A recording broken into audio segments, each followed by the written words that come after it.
Tay Kapuso. Pahiram po ng 20 minutes ng inyong hapon. Ako po si Boy and welcome to Fast Talk with Boy Abunda.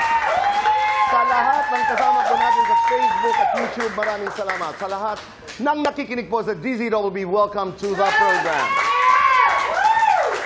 For today's talk, inakyat na ng Muntinlupa City Prosecutor's Office sa korte ang kasong cyber libel laban sa direktor na si Daryl Yap. Kaugnay ito sa reklamong sinampa ni Vic Soto dahil sa pagpapalabas sa social media ng trailer ng pelikulang The Rapists of Pepsi Paloma.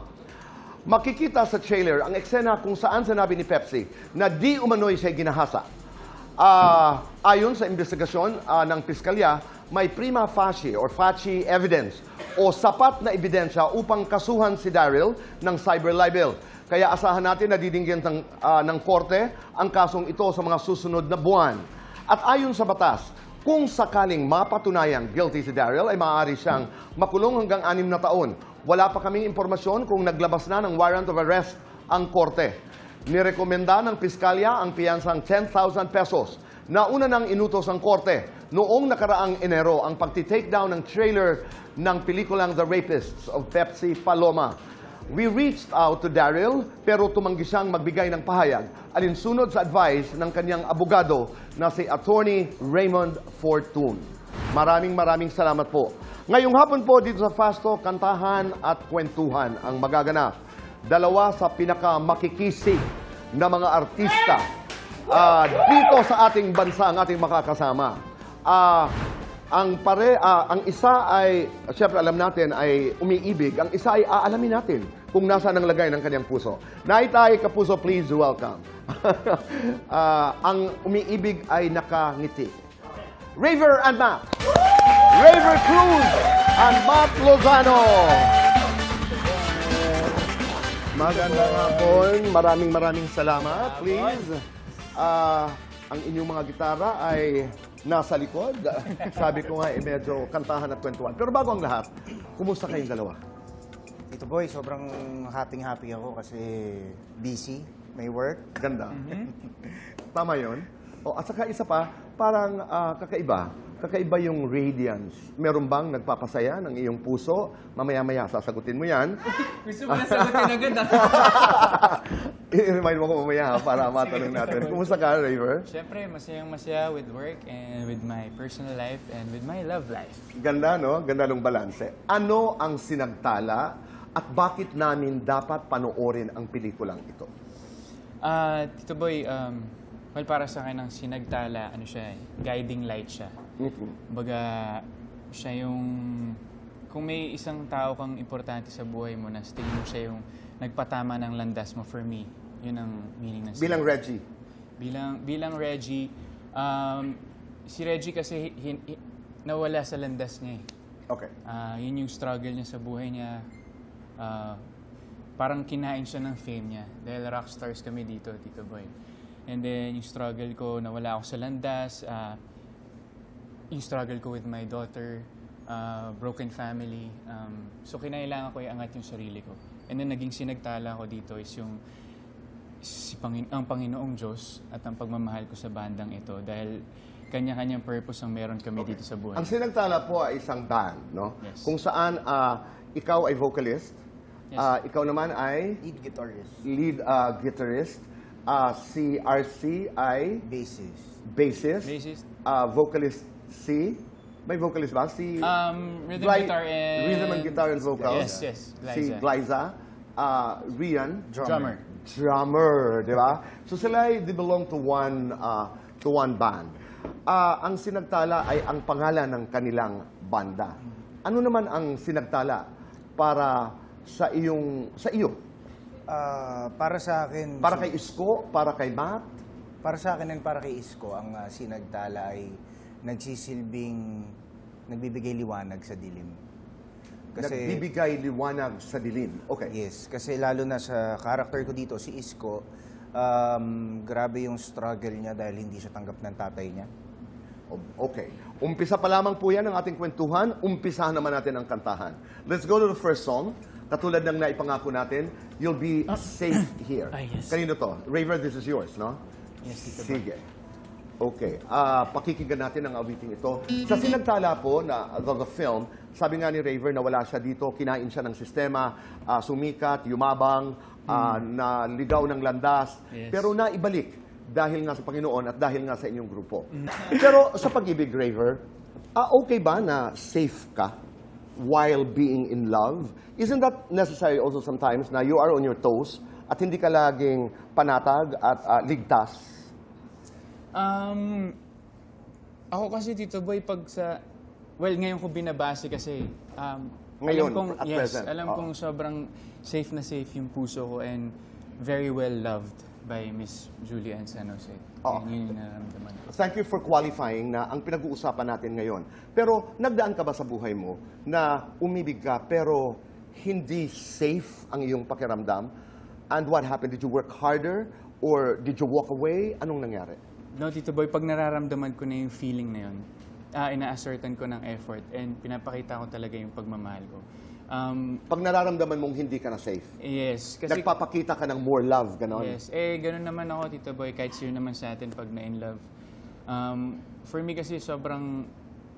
Pag nagmahal ako, Tito Boy, alam mo naman, Oo, talagang all out ako. And kung ano man mangyari, kung anong will ni Lord, ibig sabihin, kung di man nag-work, kung nag-work, ibig sabihin si Lord lahat yun. Pero, Raver, pag hindi safe ka, ang nararamdaman mo halimbawa sa isang relasyon, ano kadalasan ang cause?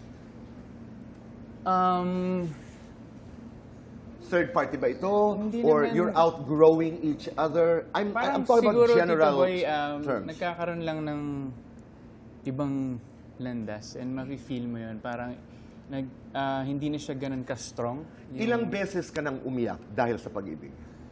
Sige nga, sa buhay mo. Well, di ko naman kinahihiya. Oo naman. Maraming beses na rin akong... Marami. As in, 10, 8, 6, 4? Marami na, Tito Boy. Minsan sa CR pa nga eh. Ikaw ang nagsabi, hindi ako. Opo, pero, I mean, pagpatingin kasi sa lamin, tapos naalala mo yung sitwasyon, tapos maiiyak ka, kasi nakita mo yung sarili mo umiiyak. Hindi, ang maganda dito sa role mo, bilang Reggie, sa Sinagtala, nakikipag-usap ka sa mundo gamit ang musika. Yes, Tito. Oo, gamit ang musika. Pero salamat for saying na sumikat, nilamo ng kasikatan, ng whatever, even music, no? Yes. Pero nagbabalik ng landas. And then you have a daughter, Yes. you're trying to win her back, Yes. you're humbling yourself. So, journey ito ni Reggie at ang kwento ng banda, di ba? Math hypothetical, kung meron kang haharanahin ngayon na isang GMA artist, sino at bakit? Sige nga. Hypothetical lang naman ito. Tayo-tayo lang. Okay, kung meron akong haranahin ngayon, Oo. siguro ayokong mag-cause ng away. Ito naman, hypothetical po, naitanong ko lamang po. Oo. Siguro si Crystal Paras. Kasi very, very comfortable ako sa kanya dahil nagtambalan kami sa Voltes 5 before. Oo. And palagi kami nagja-jamming dati. So siguro kung... May haranahin ka siya. Yes. Oo. Pero may nais ka bang haranahin ngayon sa buhay mo? Meron bang nagpapangiti sa iyo? Meron bang nagbibigay saya sa iyo, Ma? Sinabi mo buong buhay ko eh. Buong buhay, di ba? Tama eh. Aalay. Meron ka bang pag-aalayan ng iyong buong buhay? Well, Tito Boy, I'm very single. You're very single and that's okay. And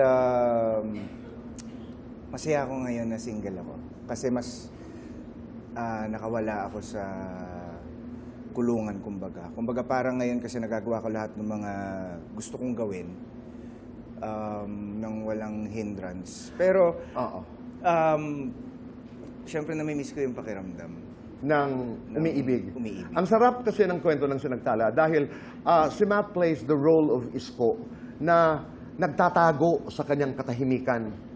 Oo, hindi naglalabas ng kanyang kwento, pero lahat ng his story, di ba? You're trapped in your own silence. Sabi nga ng mga material. And that's interesting.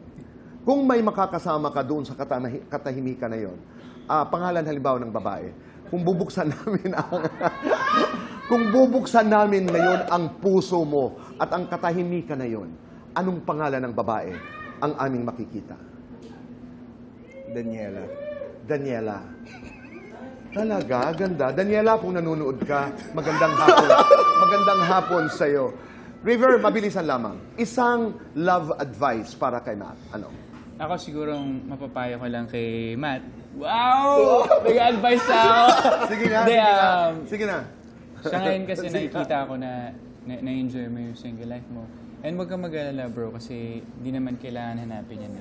Dahil ang pag-ibig, yun mismo ang hahanap sa'yo. Wow. So naniniwala ako na simulat sa pool, may naka-destined talaga na babae for you. And pag nakita mo siya, may feel mo yun eh. Kagaya ko, huwag mo nang pakawala. Tandaan natin ha, hindi daw hinahanap. Pag-uusapan natin yan mamaya, nahahanap ka ng pag-ibig. Ngayon, nahanap ka ng fast talk. Matt, let's do fast talk. Okay? Matt, music, lyrics. Music. Gitara, motor. Motor. Kakain, kakanta. Kakanta. Tutugtog, tutunganga. Tutugtog. Masarap kayakap, masarap kabanding. Masarap kayakap. Magka-girlfriend, magkapera. Magkapera. Jowa, tropa. Tropa. Romantiko, pilyo. Romantic. Riding solo, riding in tandem. Riding in tandem. Crush mo sa showbiz. Daniela. Artistang niligawan mo. Aliana Asisio. Gagawa ka ng kanta para kanino? Sa nanay ko. Elaine, complete this. Pinakamasaya ako kapag? Kumakanta. Pinakapogi ako kapag? Mag-isa. Pinakamaganda ang babae kapag? Nakangiti. Lights on, lights off. Lights off. Happiness or chocolates? Happiness. Best time for happiness. Later. Message to your future girlfriend na ang pangalan ay anong kaninang nakasulat sa puso? Daniela! Message to your future girlfriend, Daniela, mamaya gagawin mo yon. Huwag po kayong aalis. Magbabalik pa po ang Fast Talk with Boy Abunda.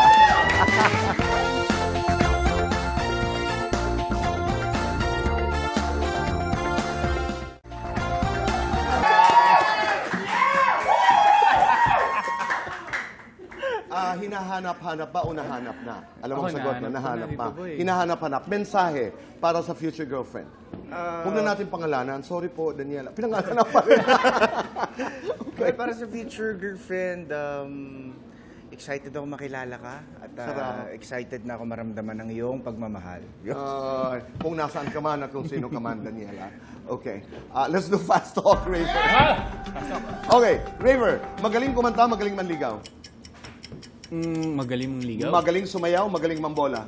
Magaling sumayaw. Hotness overload, kilig overload. Kilig overload. Rocker player. Rocker. Seloso, misteryoso. Misteryoso. Clingy lover, sweet lover. Clingy lover. Boxing, unboxing. Boxing. Girlfriend material, wife material. Wife material. Kung gitara si Julie, paano mo siya hahawakan? Ika-caress ko yung dito. Kung pusa ka, paano ka maglambing? Kung nang-aakit ka, paano ka tumingin? Dream wedding, kailan? Out of the country. Kung kailan, malalaman mo rin naman, Tito Boy. Siyempre, dream honeymoon, saan? Out of the country. Pinaka-hot si Julie kapag? Kapag pinititigan niya ako, Naiinis ako kay Julie kapag? never akong mainis sa kanya. Namimiss ko si Julie kapag? Miss ko na siya ngayon, Tito Boy. Lights on or lights off? Lights on. Happiness or chocolates? Chocolates, kasi sweet ako eh. Best time for chocolates. Kanina, I had one. Gagawan mo ng kanta ang iyong love story. Give it a title. Totoo. Oh, at maririnig niyo po ang totoo na kanta maya-maya lamang. But let's go to your song. Who's gonna do it? Sige nga. go, my Your brother. song. Ang aming pinag-uusapan pa rin po ay ang pelikulang Sinagtala that stars Raver, Matt, Glyza, RC, Rian. Yes. At kailan ito mapapanood? April 2. April 2, Tito Boy. April 2, huwag kalilimutan, Sinagtala.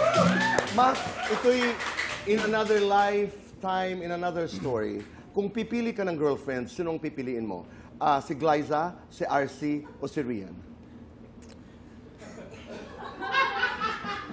Pumili ka ng Sige nga. kabanda mo, dali. Oo. Rian. Bakit? Childhood crush ko si Rian. Oh, wow. Okay. Doon naman tayo sa totoo. Alam mo, si Matt, nagsasabi talaga siya ng totoo. Nasagot ang mga tanong, di ba? Totoo. Salamat, Raver. Salamat, Matt. Congratulations sa Sinagtala. That's April 2 in theaters around the country. Yes, Sinagtala. Mabuhay kayong dalawa. Directed by Mike Sandeas. Di ba? Ang ating producer. Mabilisan lang ito ha. One line. Ano ang inyong natutunan sa pelikula? Magmahal ng buo. Magmahal ng buo. Ikaw, Raver. Keep the faith alive. Keep the faith alive. Maraming salamat. Tay, Kapuso, maraming salamat po sa inyong pagsama sa amin ngayong hapon. Let's live a kind life, make you nanay proud, and let's see each other again tomorrow. Goodbye for now, and God bless.